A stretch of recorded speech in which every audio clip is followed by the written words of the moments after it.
এই যে দাঁড়ান দাঁড়ান, আপনি কে বলছি? অন্যকে ভালো না বেসে নিজেকে ভালোবাসুন। অন্যের পিছনে না ছুটে টাকার পিছনে ছুটুন। কারণ কি, বর্তমানের মানুষ মানুষকে না, টাকাকে ভালোবাসে।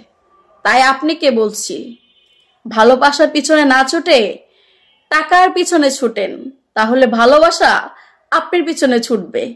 কারণ বর্তমানের মানুষ মানুষ ভালোবাসা, ভালো ব্যবহার, কোনো কিছুর মূল্য দেয় না। শুধু আপনার এটা থাকলেই চলবে। ঠিক কথাগুলা চিন্তা করে দেখবেন।